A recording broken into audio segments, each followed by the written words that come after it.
He built America's financial system from scratch, yet died broke. Alexander Hamilton was one of the most brilliant minds of the founding era.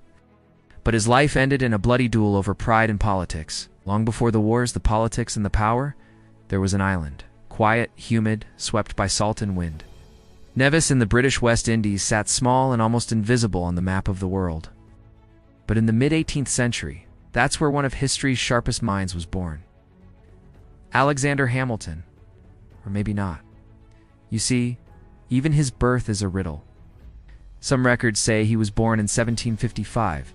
Others insist it was 1757. Alexander himself sometimes seemed unsure, or perhaps he wanted to forget. What we do know is that he was born into nothing. His mother, Rachel Fawcett, was of French Huguenot descent.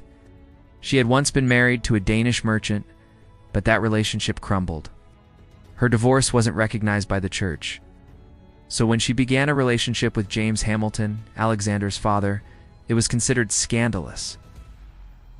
They were never legally married, which made young Alexander illegitimate. That word carried weight back then. Heavy weight. It meant doors closed before you could knock. It meant whispers in the street. It meant shame you didn't earn but had to carry. Alexander grew up surrounded by economic hardship. His father struggled to find steady work.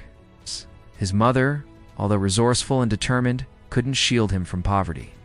The family moved from Nevis to Squaw, trying to build a life. But bad luck followed them like a shadow.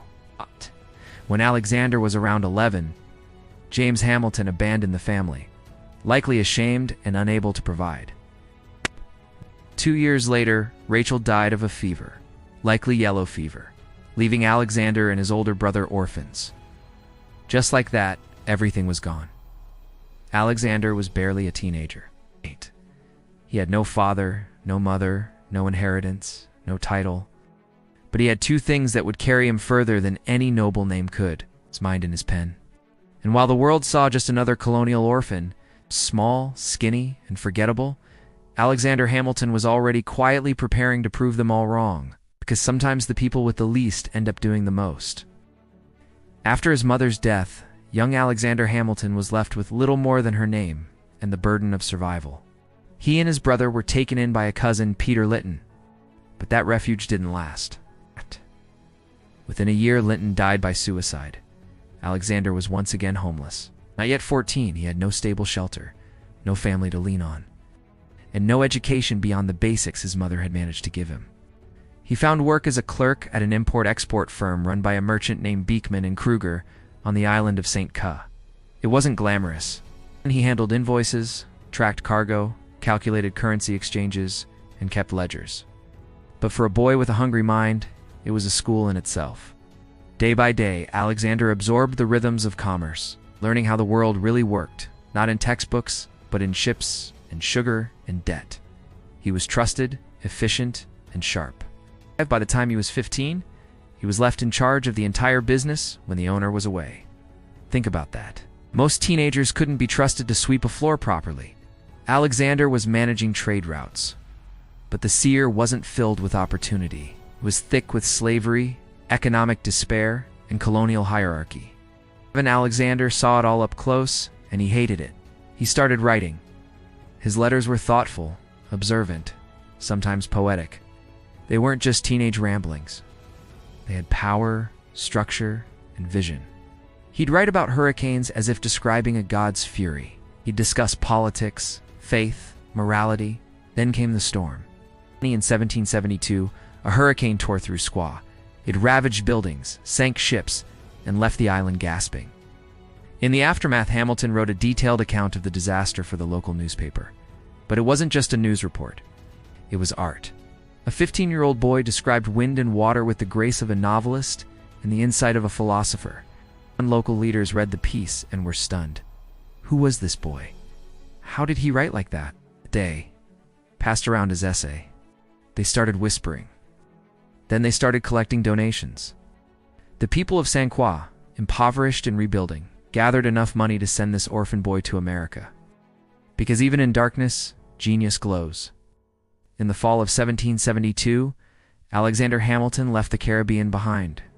He boarded a ship bound for the American colonies, clutching the hopes of the people who believed in him and the burden of becoming someone who mattered. He was just a teenager, barely 16, possibly younger, but he already carried himself like a man racing time. When he arrived in Boston and later made his way to New York, the world looked completely different. Crowded streets, churches, dockyards, colleges. This wasn't St. Croix. This was chaos, opportunity, fire. He enrolled at King's College, what we now know as Columbia University. It was one of the finest schools in the colonies, and Hamilton wasted no time. He devoured books like a starving man, studied law, philosophy, economics, political theory, anything and everything.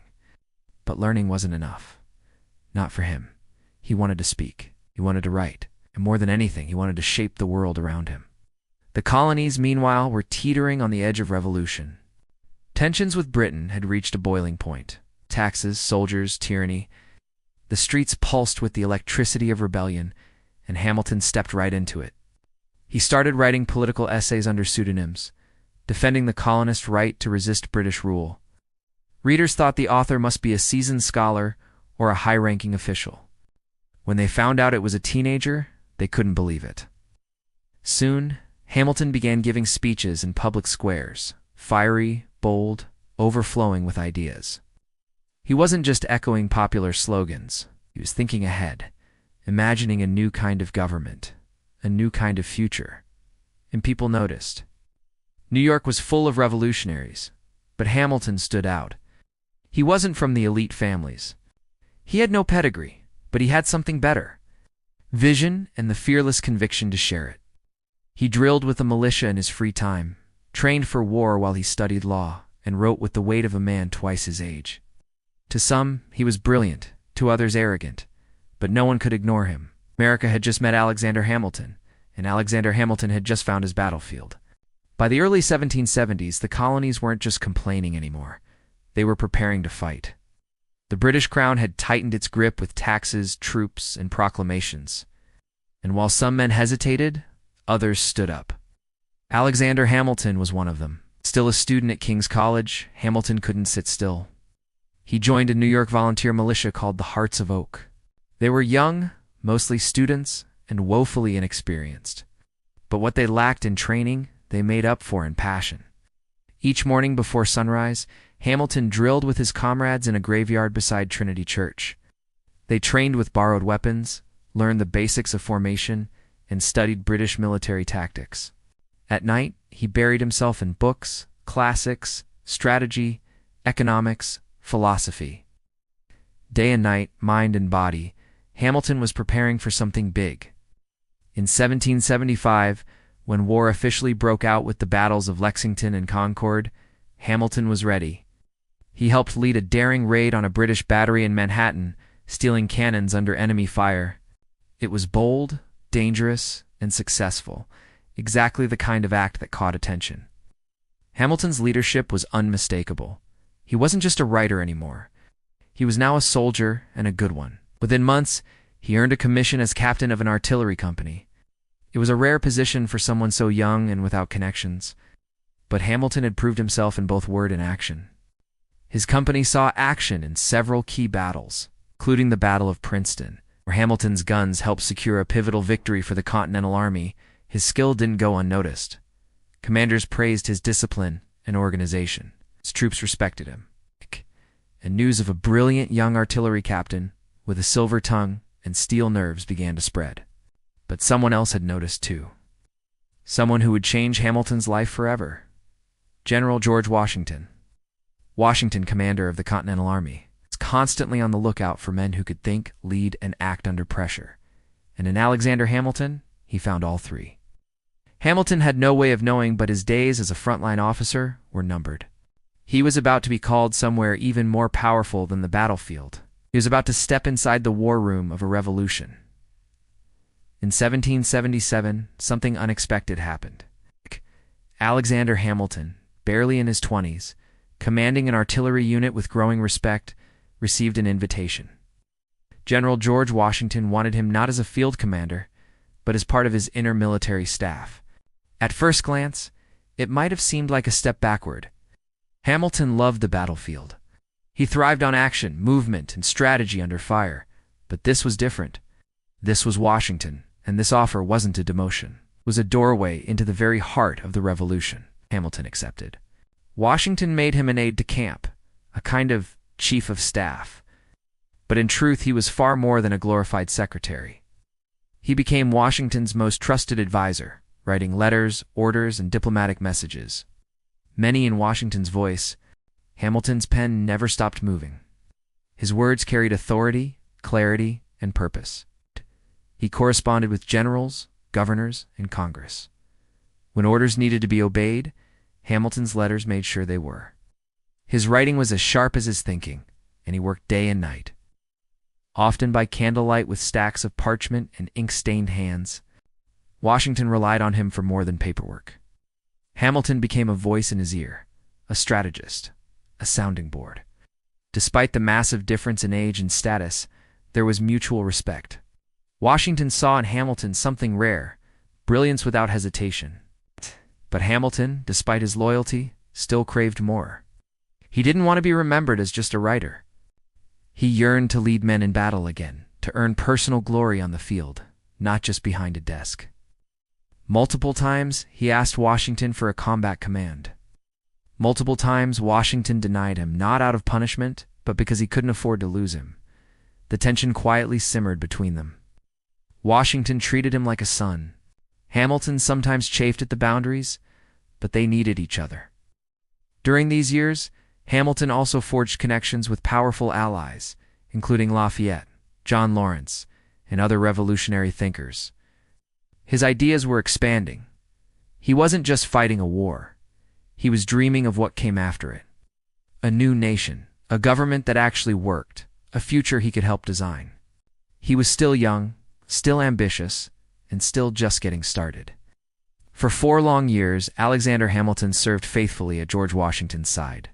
He drafted letters that held armies together, organized supply chains during brutal winters, and helped Washington navigate the fragile egos of generals and politicians. His work was vital. There was no denying that. But inside, a fire still burned. Hamilton wanted the battlefield. He didn't just want to write about war, he wanted to fight it. He saw glory in military leadership, in leading charges, in commanding respect, not just for his intellect, but for his bravery. He had proven himself before, back when he stole cannons under enemy fire and rallied artillery units in battle. But now, confined to paperwork and politics, he felt caged. He asked Washington repeatedly for a field command. Washington declined repeatedly to Washington. Hamilton was irreplaceable in his current role. He was efficient, brilliant, and dependable. While other aides came and went, Hamilton stayed. In Washington, often isolated, relied on him like few others. But Hamilton saw things differently. Each time another officer earned a battlefield promotion. Each time someone else received the praise and recognition he craved, resentment quietly grew. Hamilton wasn't just hungry for action. He was hungry for legacy. He didn't want to be remembered as a behind-the-scenes figure. He wanted his own legend. The tension reached a breaking point in early 1781. After a minor misunderstanding, Hamilton kept Washington waiting outside a room for just a few minutes. Washington snapped. He rebuked Hamilton sharply, and Hamilton, already simmering with frustration, resigned from his staff position soon after. It was bold, some might say reckless.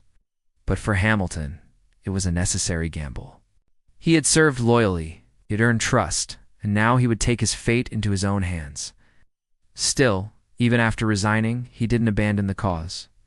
He remained connected to the army, continued writing, and kept pushing for a command of his own. And finally, that chance came. Later that year, Washington offered him what he had waited for, his own battalion. The war wasn't over yet, and neither was Alexander Hamilton's climb toward greatness. Pen had served him well, but now it was time to lead with the sword. After years of waiting, writing, and proving himself behind the scenes, Alexander Hamilton finally received what he'd been chasing, command of his own battalion. It was the spring of 1781. The American Revolution was grinding into its final, decisive stages, and all signs were pointing to war at Yorktown, Virginia. There, British General Cornwallis had dug in with thousands of troops waiting for reinforcements from the sea. What he didn't know was that the Franco-American alliance was about to strike with full force. Washington and French General Rochambeau planned to march their armies south for one final blow. Hamilton, with his newly earned command, would march with them. As the siege of Yorktown began in September, Hamilton's moment came into focus. The plan was risky. A nighttime assault on British Redoubt No. 10, one of two key fortifications protecting Cornwallis's position. If they could take it, the siege would tip in America's favor. Washington trusted Hamilton to lead the charge. October 14, 1781, the night was moonless, thick with tension. Hamilton's men crept toward the redoubt with bayonets fixed, rifles unloaded. Silence was essential. No gunfire, just steel and fury. And then they struck. Hamilton led the attack from the front, climbed over the enemy defenses under a storm of musket fire, sword in hand, rallying his men forward. Within 10 minutes, 10 brutal, breathless minutes, the redoubt was theirs. The victory at Redoubt 10, paired with the simultaneous French success at Redoubt 9, broke the British lines. Within days, Cornwallis surrendered. The war, for all practical purposes, was over. For Hamilton, that night was more than just a battle. It was vindication. He had proven he was more than a writer, more than a political mind. He had led troops under fire and won. He was still in his early 20s, yet he had already shaped the war from both the desk and the front lines. He had earned Washington's respect once again, this time not just as an aide, but as a warrior. But the battlefield was only the beginning. Now that independence was nearly won, the question became, what next? What kind of nation would rise from the ashes of war?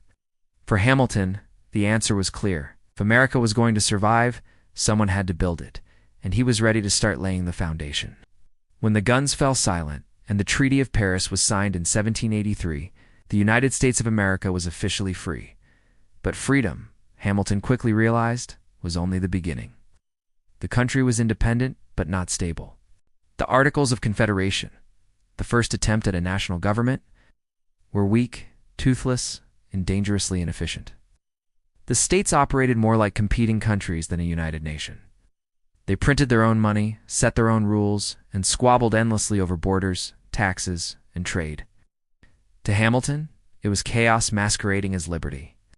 He left the army and returned to civilian life in New York, where he officially began his career as a lawyer. But his mind was still on the battlefield. Only now the enemy wasn't redcoats. It was disorder, economic instability, and a lack of federal power. Hamilton believed deeply in structure, in systems, in a central government strong enough to hold the country together. And he feared that without it, everything they had just fought for would collapse. So he started writing again. He wrote essays, letters, and proposals. He joined state political circles, speaking passionately about the need for change. His voice, once used to rally troops, was now used to rally minds. In 1786, he helped organize the Annapolis Convention, a meeting meant to address the country's commercial problems. Only 5 states showed up, and nothing much happened on the surface.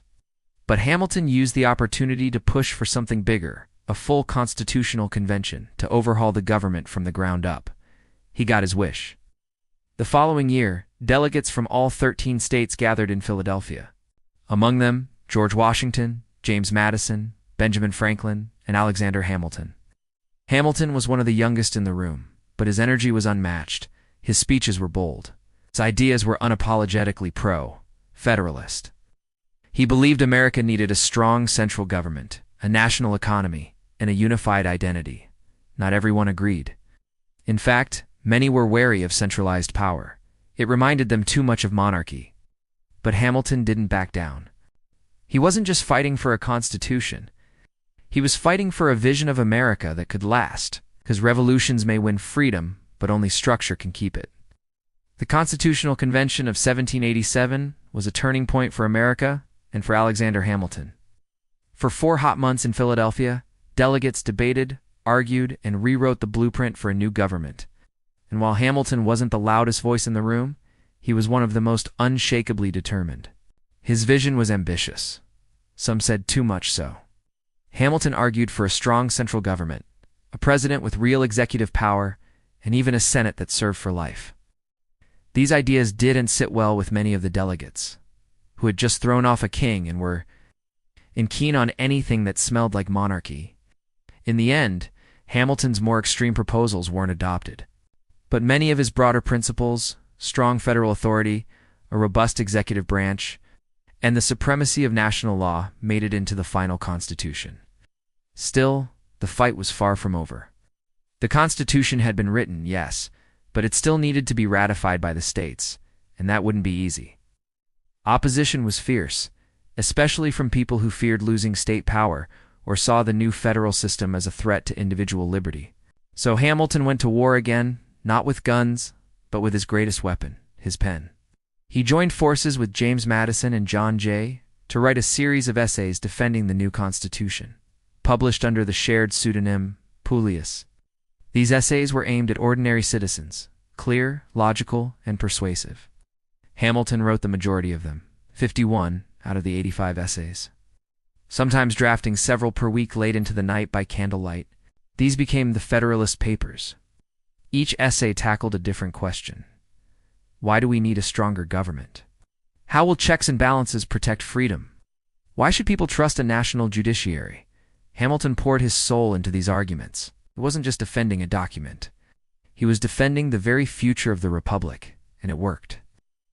Slowly, state by state, the Constitution was ratified. In 1789, it officially became the supreme law of the land. The United States now had a government, and Alexander Hamilton. He wasn't just one of its architects. He was about to become its chief engineer. In 1789, the new American government took its first breath. George Washington was unanimously elected as the first president of the United States. And when it came time to fill his cabinet with the sharpest minds in the country, he knew exactly who he wanted to manage the nation's finances. Alexander Hamilton. Hamilton was sworn in as the first Secretary of the Treasury, a title that might have sounded bureaucratic, but in reality came with a staggering challenge. The United States was broke. There was no national currency, no central banking system, no public credit. The government owed millions in war debts to foreign allies, private citizens, and even its own soldiers. The economy was fractured, unstable, and teetering on collapse. To most, it seemed like a disaster. To Hamilton, it was an opportunity. He got to work immediately drafting reports, crunching numbers, and designing a financial system from scratch. His goal not just to solve the present crisis, but to lay the foundation for a strong modern economy. His first move was bold. The federal government would assume all state debts from the Revolutionary War. This meant the national government would now owe money, not the individual states. Many saw this as dangerous. Hamilton saw it as brilliant. Why? Because if the federal government owed money, lenders, especially the wealthy elite, would have a vested interest in its survival. Next, he proposed the creation of a national bank, a central institution that could manage government funds, issue stable currency, and stimulate economic growth. He also introduced tariffs and taxes designed to protect American manufacturing and help generate revenue. To Hamilton, economics wasn't just about math. It was about power. He believed that a strong economy would lead to a strong nation, and that public credit once restored would attract investment, create jobs, and elevate the United States on the global stage. But not everyone shared his vision. His policies triggered fierce opposition, especially from Thomas Jefferson and James Madison, who feared that Hamilton was creating an elite, centralized government too similar to Britain's monarchy. Still, Washington backed him, and slowly but surely Hamilton's ideas took root. The U.S. economy began to stabilize. Confidence grew. The dollar gained value. In just a few years, Hamilton had taken a bankrupt, fractured collection of states and given it the beating heart of a functioning economy. He wasn't just managing money, he was building a nation. As Alexander Hamilton's financial system began to take shape, so did his reputation. Not just as a brilliant architect of the economy, but as a polarizing force in American politics. To his supporters, Hamilton was a genius, a man who turned chaos into order and gave the young nation a real future. But to his critics, he was dangerous, too bold, too centralized, too British in style with his talk of national banks, strong executives, and urban industry. And no critic was louder or more persistent than Thomas Jefferson. Jefferson, the Secretary of State, was Hamilton's opposite in nearly every way. Where Hamilton believed in cities, commerce, and concentrated federal power, Jefferson believed in rural life, individual liberty, and limited government. He saw America as a land of farmers and freedom, not financiers and federal banks. The two men couldn't have disagreed more. To Jefferson, Hamilton's national bank was unconstitutional. His debt plan was a favor to the wealthy, his tariffs and taxes a burden on the common man. He believed Hamilton was steering the country toward a dangerous aristocracy where elites ruled and liberty suffered. To Hamilton, Jefferson was naive. His vision of an agrarian paradise ignored economic reality. Without credit, without industry, without structure, Hamilton believed the nation would crumble. Clash was more than philosophical. It became personal. Each man had allies. Jefferson had Madison, and Hamilton had Washington's ear. Their disagreements turned the cabinet into a war zone.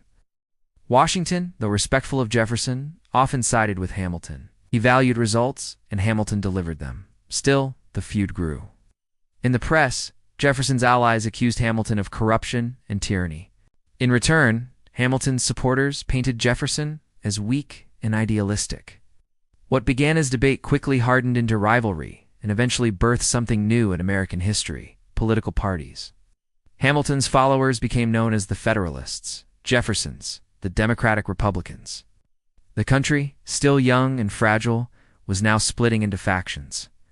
It wasn't what the Founding Fathers had wanted, but it was what the moment demanded.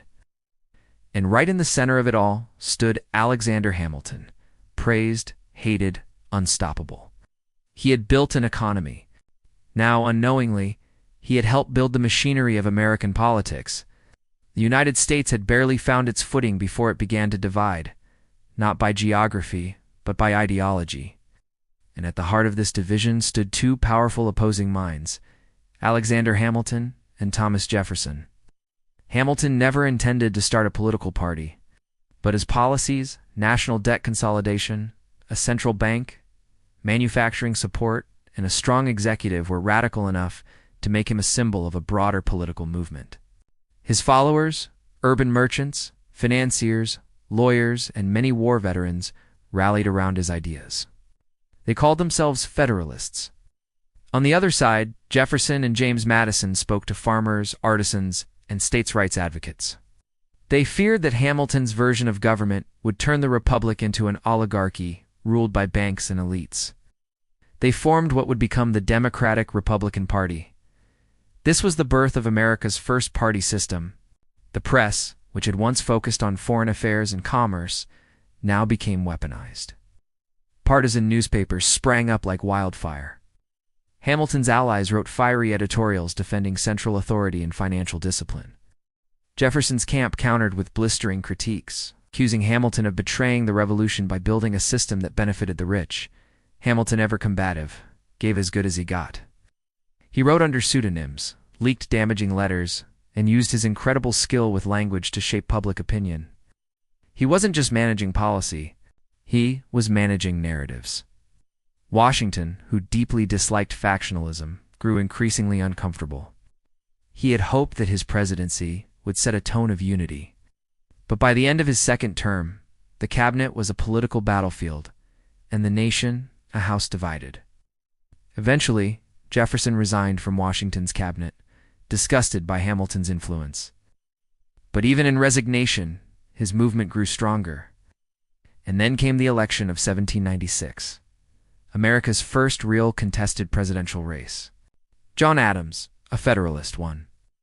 But Jefferson, his opponent, became vice president under the rules of the time. It was an awkward, tense administration, and Hamilton, although no longer in the cabinet, still pulled strings from behind the curtain. The Revolution had created a nation, but Hamilton and Jefferson had created something longer lasting, the template for American political conflict. Ideas versus power, cities versus farms, central versus local, and the fight was far from over. Alexander Hamilton had built a reputation as a man of brilliance, order, and discipline. But in 1797, that image would shatter. It all began several years earlier, during the summer of 1791. Hamilton, then the Secretary of the Treasury and one of the most powerful men in the country, was approached at home by a young woman named Maria Reynolds. She claimed her husband had abandoned her and asked Hamilton for financial help. He agreed. But what followed wasn't charity. It was an affair. Hamilton and Maria Reynolds began a secret relationship that lasted for months.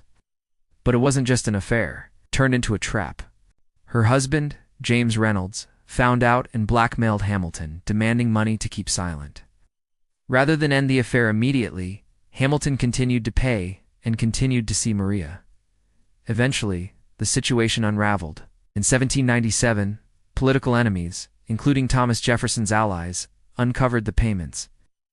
They suspected Hamilton was involved in financial corruption, using government funds improperly. In reality, the payments were personal, not political. But Hamilton knew the story would explode.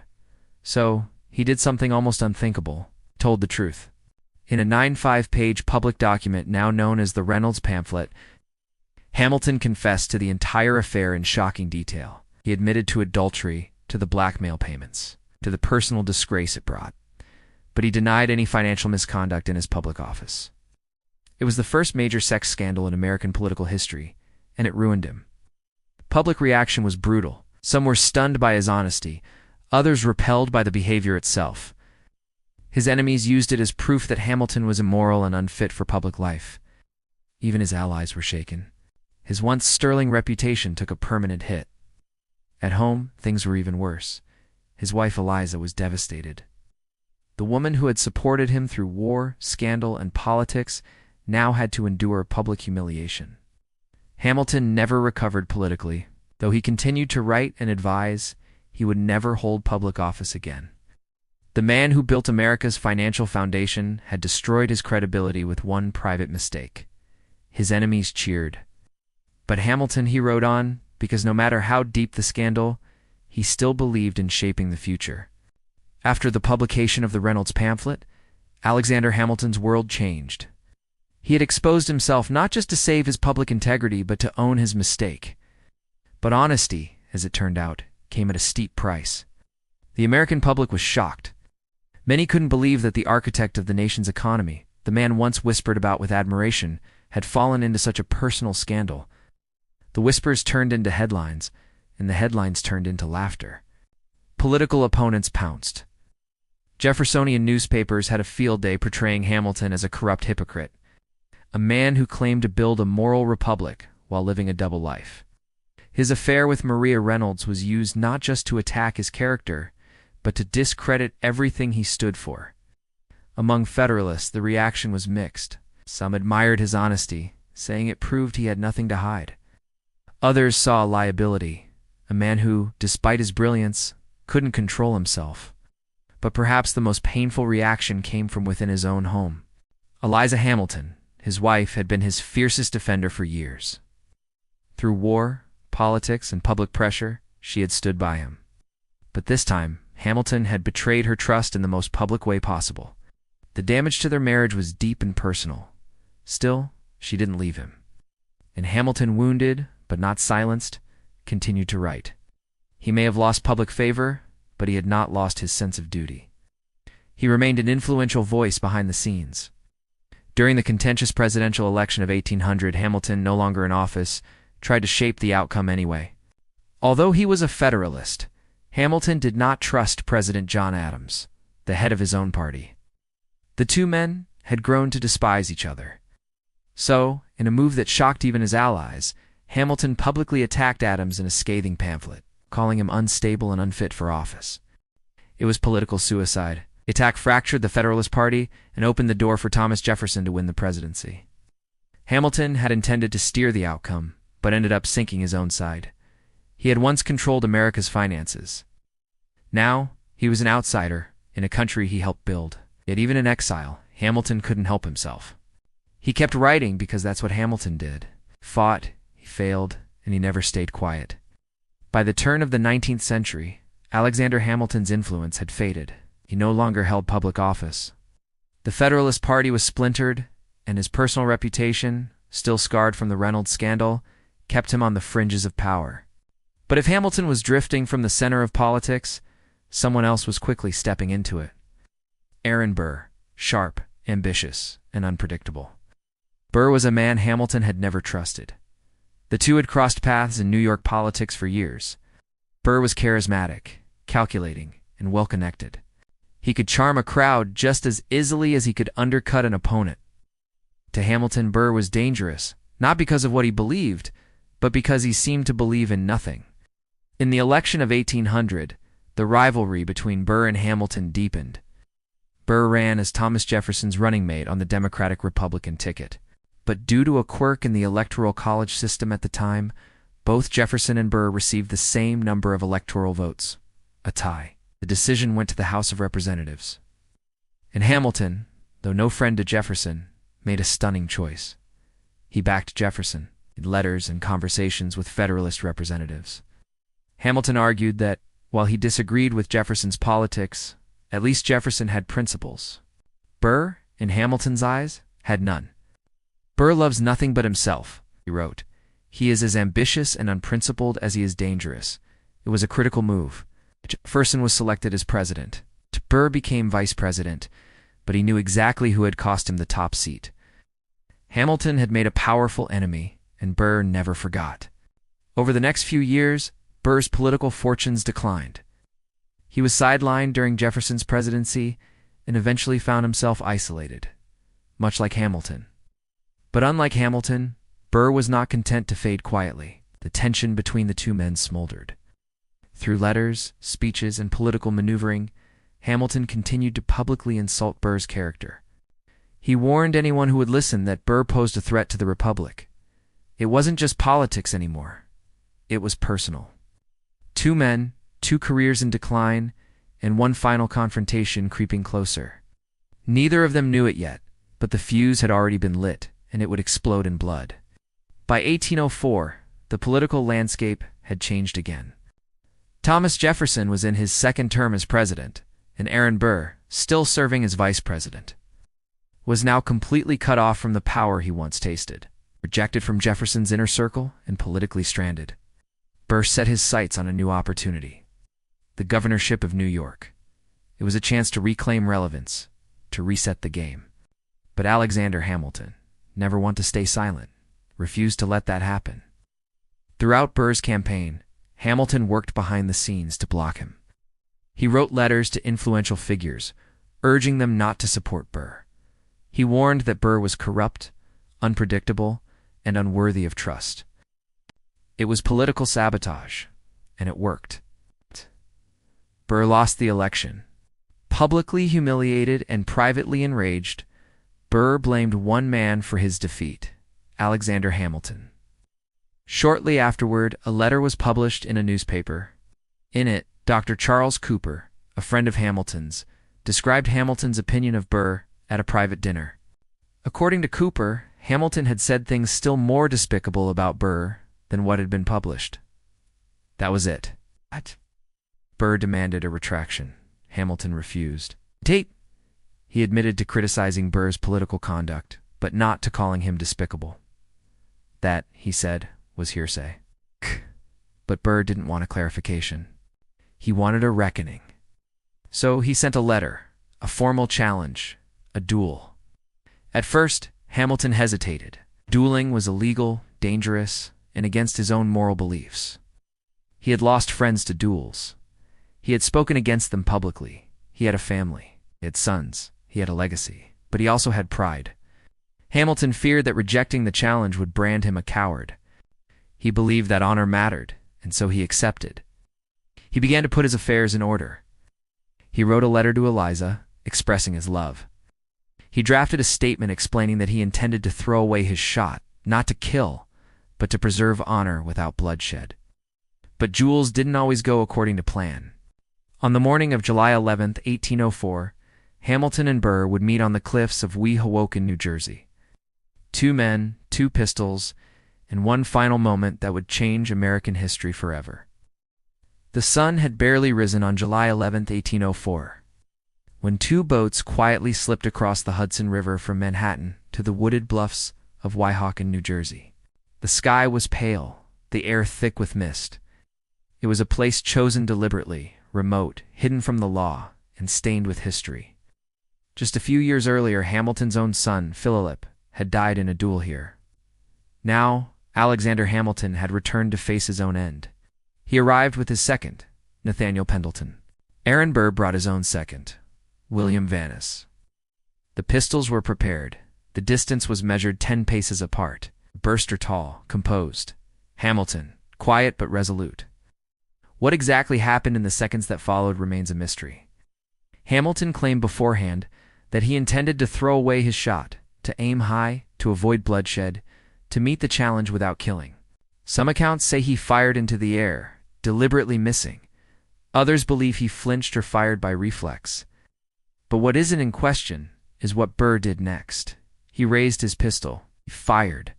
The bullet struck Hamilton in the lower abdomen, shattering his ribs, tearing through his liver and lodging in his spine. He collapsed almost instantly. Burr, stunned by the damage, stepped forward, then turned and walked away. Hamilton was rushed back across the river unconscious, bleeding, and barely alive. He was taken to the home of a friend in Greenwich Village, where his family soon gathered. He lived for 31 hours.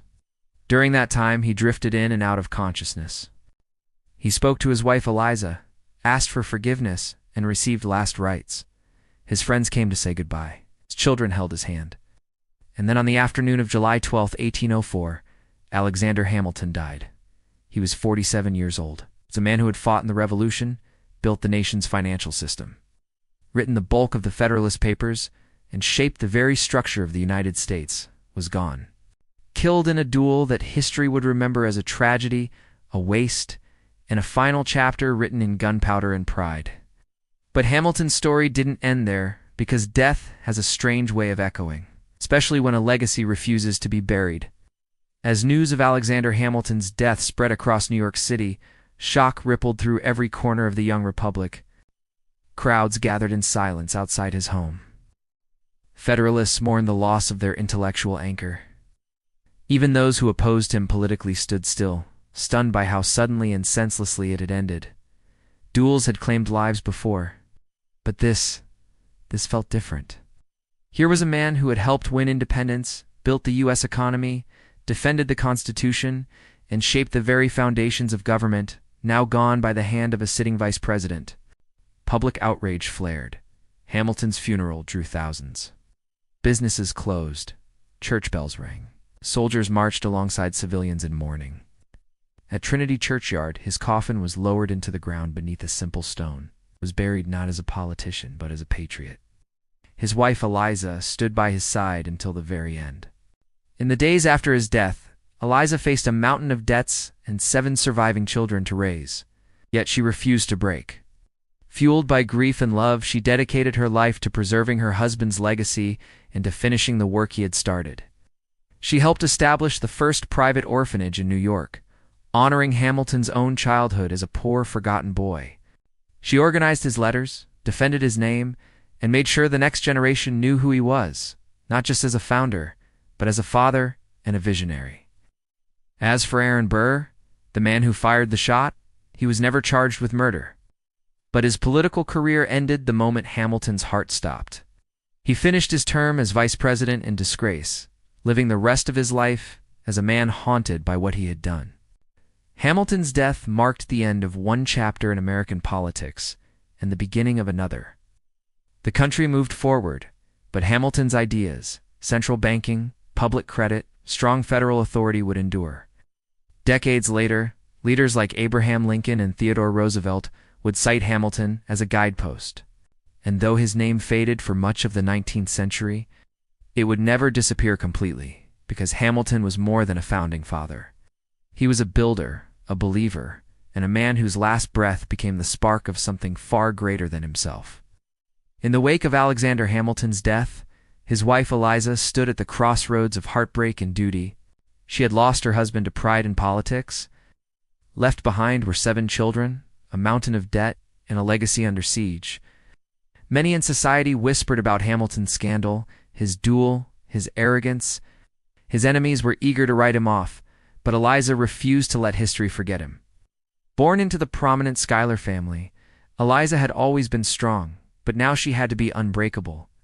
She sold their home, managed their remaining assets, and began the long, lonely work of protecting the reputation of a man who could no longer speak for himself. She gathered his writings, letters, essays, government reports. She tracked down his correspondences, organized his papers, and defended his role in the founding of the country. She corrected public misperceptions, shared stories with historians, and kept his name alive through deliberate, careful storytelling. But Eliza's mission didn't stop at memory. She also built. In 1806, just 2 years after Hamilton's death, Eliza helped establish the Orphan Asylum Society in New York City, what would eventually become the Graham Wyndham, one of the city's first orphanages. It was more than charity. It was personal. She never forgot that her husband had been an orphan himself, abandoned, impoverished, and overlooked. Through this work, she ensured that other children wouldn't be forgotten the way he had been. For the next 5 decades, Eliza lived not as a recluse, but as a quiet force behind American memory. She outlived her husband by 50 years, long enough to see some of his ideas finally recognized for their genius. When people asked her how she survived such tragedy, she would speak softly but firmly. "I had his children," she'd say. "I had his legacy." She died in 1854 at the age of 97. Nearly a century of life, half of it spent in devotion to a man no longer living, but whose influence refused to die. Eliza didn't just preserve Hamilton's story, she rescued it. Because even though the world had tried to bury him in scandal and silence, she gave him a second life, not in politics, but in memory.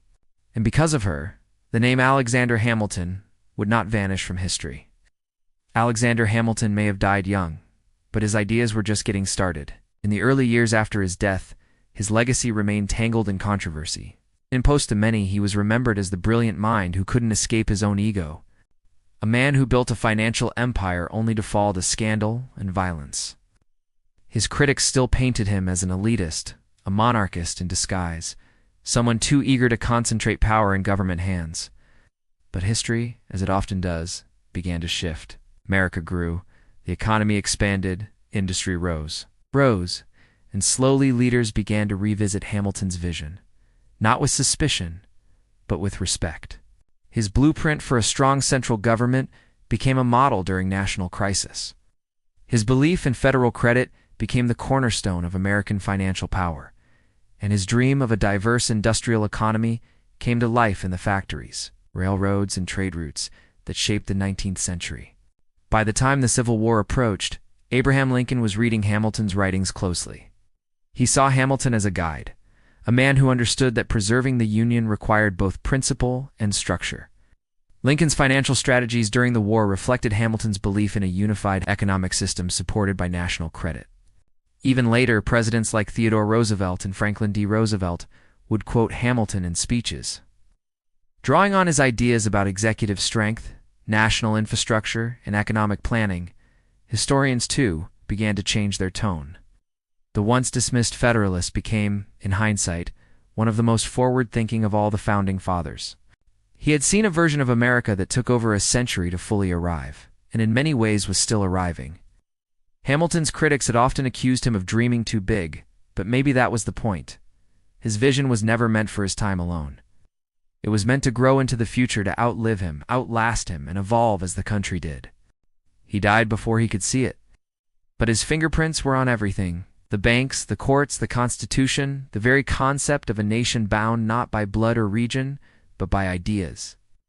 Alexander Hamilton was no longer just a man. He was a philosophy in motion. As the 19th century rolled on, Alexander Hamilton's name began to fade. Other founding fathers rose to mythic status. George Washington, the noble general; Thomas Jefferson, the philosopher, president; Benjamin Franklin, the beloved genius. Their stories were retold in classrooms, statues, and textbooks. But Hamilton, he became a footnote. Part of the reason was political. His Federalist Party had long since vanished, absorbed, or overtaken by new political movements. His enemies, Jeffersonians, Jonians, and others, controlled much of the public narrative in the decades following his death. And they weren't exactly eager to praise a man they saw as a threat to democracy. They called him arrogant power, hungry, a man who cared more for bankers and industry than for the common man. And then there was the duel. In a young, idealistic republic, Hamilton's end, killed in a personal dispute by another politician, felt messy, almost shameful. It didn't fit the heroic narrative many Americans wanted to teach their children. So over time, his memory softened. The Federalist Papers, once a cornerstone of constitutional debate, were still read, but often without much attention to the man behind most of them. His economic policies lived on in practice, but not in name. He became quietly the founder. People forgot, but not everyone forgot. Legal scholars, economists, and historians kept digging into his work. Some praised his brilliance, his foresight, his ability to predict the needs of a nation still in its infancy. Others admired the raw determination of a man who rose from nothing, an illegitimate orphan from the Caribbean, into one of the most influential figures in American history. Even still, for most of the 19th and 20th centuries, Hamilton remained a second-tier figure, respected, but not revered. His portrait was placed on the $10 bill, but few people gave it more than a passing glance. He had a statue or two, a few schools named in his honor, and a tomb in Trinity Church. But he wasn't celebrated the way Washington or Lincoln were. It seemed history had quietly tucked him away. But Hamilton had always been underestimated, and like he had done so many times before, he was quietly waiting for a chance to rise again. This time not through politics, but through something no one saw coming. For nearly 2 centuries, Alexander Hamilton's story remained largely in the background of American memory, until one man picked up a book at an airport and everything changed. In 2004, historian Ron Chernow published a groundbreaking biography titled Alexander Hamilton. It was rich, detailed, and deeply humanizing. Instead of focusing only on policy or scandal, it painted a full picture of a complex man, flawed, brilliant, ambitious, relentless. A man who had risen from nothing to shape a nation. The book was praised by scholars, but it reached someone entirely unexpected, a young playwright and musician named Lin-Manuel Miranda. On vacation in Mexico, Miranda brought Chernow's biography along as light reading. By the second chapter, he was stunned. "This is the most hip-hop story I've ever read," he said, "a poor kid from the Caribbean who used words to rise to the top. It didn't just resonate, it sounded like music." And so Hamilton's second act began, not in Congress, but on Broadway. In 2015, Miranda's musical Hamilton premiered at the Public Theater in New York City. A bold, genre-deafing mix of hip-hop, R&B, and traditional show tunes. It reimagined the Founding Fathers as young, diverse, and deeply flawed revolutionaries. Hamilton, played by Miranda himself, was portrayed as a lyrical genius, a political fighter, and a man burning with purpose and insecurity.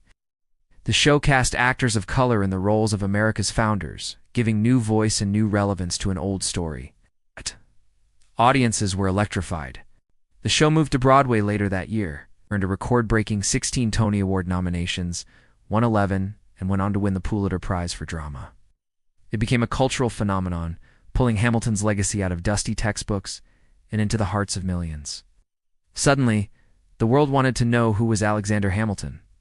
Students began reading the Federalist Papers. Visitors flocked to Trinity Church and the Hamilton Grange. Sales of Chernow's biography skyrocketed. And more than anything, people began to understand what Eliza Hamilton had fought so hard for. To make sure her husband's story was not forgotten. Hamilton had always believed in the power of words. Now, more than 200 years after his death, it was words and music that brought him roaring back to life. When Hamilton, an American musical, exploded onto the stage, it didn't just entertain, it educated. For many in the audience, especially younger generations, this was their first deep introduction to Alexander Hamilton. And not the Hamilton from old history books. The musical brought him to life with rhythm, emotion, and modern urgency. Suddenly, students were quoting Federalist No. 10 in classrooms. History teachers were updating lesson plans. College courses began, including the lyrics alongside primary source documents. Museums saw surges in attendance. Even Google searches for Alexander Hamilton spiked into the millions. Hamilton had become cool. It wasn't just about music or rhyme schemes. The story resonated because it was universal. Here was a man born out of wedlock, raised in poverty, an immigrant with no status or title, who rose by the sheer power of his intellect, ambition, and resilience. His flaws, his pride, his temper, his insecurities were not hidden, but explored. In many ways, Hamilton became a mirror for immigrants, for underdogs, for dreamers, for anyone who had ever been told they didn't belong. Lines like, "I am not throwing away my shot," or "Immigrants, we get the job done," became rallying cries. The themes of legacy, sacrifice, and the weight of history struck chords in a divided, uncertain world. And while the musical took creative liberties, as all dramatizations do, it sparked something rare. Genuine curiosity about the real man behind the melody. Historians at first skeptical began to applaud the phenomenon. It didn't replace academic study, but it opened doors. It got people asking questions, brought forgotten stories into the light. The show's cultural impact even reached the highest levels of government. Former President Barack Obama called it a story about America then told by America now. Tickets were gifted to students. The cast performed at the White House. More than 2 centuries after his death, Hamilton was not just remembered, he was relatable. In his own time, he often felt like an outsider, misunderstood, too bold, too fast, too much. But now the world finally caught up. The man once buried by scandal and politics now had history's full attention. His once-forgotten stories are told loud enough they can echo through time. As the spotlight returned to Alexander Hamilton in the 21st century, people began to look at his ideas, not just his life, and realized something extraordinary. So much of what America is came from him. From the very beginning, Hamilton was thinking not just about independence, but about what came next. While others fought to break free from Britain, Hamilton focused on how to build something that would last. And many of the systems he envisioned, systems criticized in his own time, are now seen as foundational. Take the national economy. When Hamilton proposed the federal assumption of state debts and the creation of a national bank, critics screamed that it was tyranny in disguise. Today, those ideas are standard. America's credit system, the Treasury Department, and the very concept of public finance were all shaped by his blueprint. Then there's the Constitution. While others hesitated over its limitations, Hamilton helped sell it to the public with unmatched force. The Federalist Papers, which he wrote the bulk of, are still referenced in Supreme Court decisions today. His defense of strong federal authority laid the intellectual foundation for a united country. Even the executive branch, the power of the presidency, the role of the cabinet, the checks between branches of government reflect Hamilton's influence. He feared mob rule just as much as monarchy, and he worked endlessly to balance liberty with law. He also envisioned America as a place not just of ideals, but of industry. He pushed for manufacturing, infrastructure, and innovation. In his famous report on manufacturers, he outlined a vision of an economic powerhouse, a nation that could stand on its own. At the time, many rejected it. Today, it reads like prophecy. Hamilton's legacy isn't just carved in marble or printed on currency. It lives in every debate about federal power, every discussion about debt and taxes, every policy decision that weighs liberty against responsibility. He saw government not as a threat, but as a tool. A tool that, when used wisely, could build a country strong enough to survive war, division, and time itself. 200 years later, we're still using that tool, still building, still following a blueprint drawn up by a man who never stopped working until history caught up with him. Alexander Hamilton's rise was remarkable, but it wasn't smooth. For all his brilliance, for all the systems he built, the papers he wrote, the battles he fought, Hamilton was never a perfect hero. In fact, what makes his story resonate today isn't just his success, but his flaws. Hamilton was often his own worst enemy. His pride, for starters, was enormous. He believed, often rightly, that he was the smartest man in the room, but that belief came at a cost. He insulted political allies, alienated colleagues, and when given the chance to stay quiet, he almost never did. Take the Reynolds affair. Many in his circle advised him to stay silent, let the rumors fade. Instead, he published a 9 5-page confession publicly in detail. To protect his political reputation, he torched his personal one. His need to be right always cost him more than he could afford. He also had a sharp temper. Words were his weapon, and he wielded them with surgical cruelty when provoked. His political writings were ruthless, even against fellow Federalists.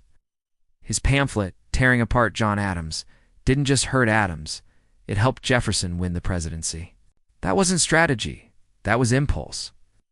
Hamilton also struggled with contradictions. He fought for liberty, yet helped create systems that concentrated power. He distrusted the masses, yet built mechanisms to protect their future. He was an immigrant who feared the instability of democracy, a champion of merit who often spoke like an aristocrat. And perhaps the deepest contradiction of all, he was a man obsessed with legacy who died in a jewel that almost erased it. And yet, isn't that what makes him relatable? Hamilton wasn't untouchable like Washington. He wasn't quietly calculating like Madison. He was loud, fiery, ambitious, and deeply human. He worked himself to the bone because he never felt secure. He pushed too hard because he feared being forgotten. He made mistakes because he refused to play safe. And that's why centuries later, his story still speaks. Because Hamilton wasn't a legend carved in stone. He was flesh and blood, genius and flaw. A man who tried, failed, rose, fell, and kept going. He wasn't perfect. He was real. Legacies are strange things. Some are carved in stone, immediate, obvious, larger than life. Others are quieter, buried for a time, waiting for someone to dust them off and see them clearly. Alexander Hamilton's legacy lived somewhere in between. In his lifetime, he fought for influence. After his death, he faded into the background. But now, more than 200 years later, he's everywhere in classrooms, theaters, political debates, and social movements. What makes his legacy so powerful today isn't just what he did, it's what he represents. He's the immigrant who built a nation's economy, the orphan who stood beside a general, the outsider who stepped into the core of power and refused to apologize for being bold. In a country built on opportunity, Hamilton's story is the ultimate proof that you need to be born into greatness to achieve it.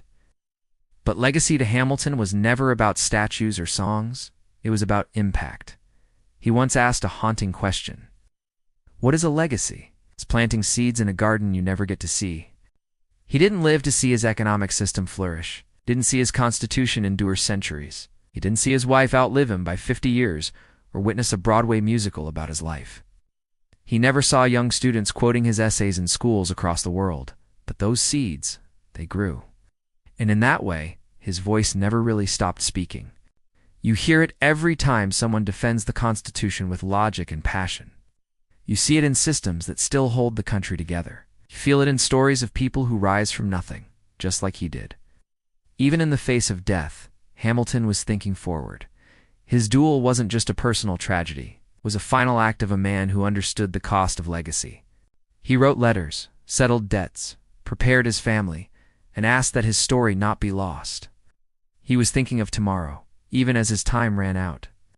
And now, centuries later, the garden he planted continues to bloom. Not because he was perfect, but because he refused to be forgotten. Alexander Hamilton's life was short, 47 years. But in those years, he lived more than most ever do.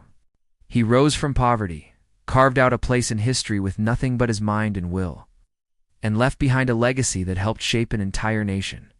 He was never a president. He never led a state. But his fingerprints are on the Constitution, the financial system, the courts, the very idea of what it means to be a united nation. And yet, what makes Hamilton truly unforgettable isn't just what he built, it's how he built it. He failed publicly. He loved deeply. He fought passionately. He made enemies, mended friendships, and left a trail of letters that pulse with energy, urgency, and brilliance. He was a flawed man, jealous, stubborn, impulsive, was also endlessly driven. He believed in building something bigger than himself, even when it cost him everything. Maybe that's why all these years later, we're still drawn to his story. Because we recognize it, the struggle to rise, the need to prove yourself, the tension between ambition and morality, the hope that your work, your words might outlast you. His life reminds us that greatness isn't about perfection. It's about effort, about vision, about refusing to settle for the world as it is, and daring to imagine the world as it could be. Hamilton imagined a future where America was strong, structured, and stable. And while he never got to see that future fully realized, he laid the foundation with fierce determination. He may not have thrown away his shot on that dueling ground, but through his work, his words, and his unwavering spirit, he gave the rest of us a shot at freedom, at structure, at possibility. And in the end, what more could you ask from a founding father? He was not made of marble or myth. He was made of ink, steel, and fire. So the next time you hold a $10 bill, remember the man who didn't come from money, didn't come from privilege, but gave everything he had to build a country that could outlive him. That's Alexander Hamilton. And now you know his story.